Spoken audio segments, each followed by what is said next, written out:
महायुतीमध्ये जागा वाटपाचा तिढा कायम। उत्तर मध्य मुंबई लोकसभेसाठी आशिष शेलारांच्या नावाची चर्चा।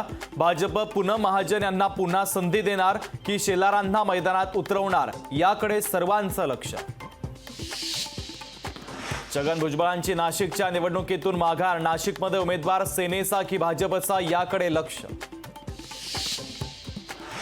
छत्रपती संभाजीनगरची जागा एकनाथ शिंदेंच्या शिवसेनेला जाणार। संदीपान भुमरेंना शिवसेनेकडून उमेदवारी जवळपास निश्चित। भुजबळांनी माघार घेतली म्हणजे तिढा लवकर सुटणार। नाशिकची जागा शिवसेनेचीच, हेमंत गोडसेंचा दावा। नटीला नटी नाही तर काय म्हणणार, खासदार संजय राऊतांची वादग्रस्त वक्तव्यावरून सारवासारव।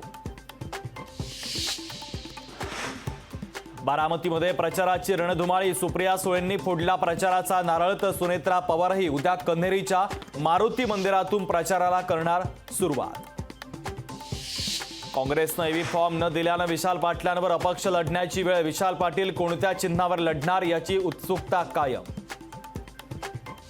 ईडी सीबीआयचा वापर मोदींनी वसुलीसाठी केला। तपास यंत्रणांच्या माध्यमातून दबाव टाकून 16 कोटी रुपये वसूल केले। प्रकाश आंबेडकरांचा मोदींवर गंभीर आरोप।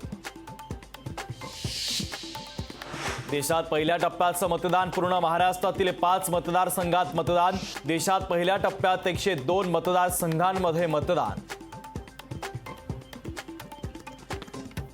धनगर समाजाची याचिका सुप्रीम कोर्टाने फेटाळली। एसटी प्रवर्गातून धनगर समाजाला आरक्षण देण्याची केली होती मागणी।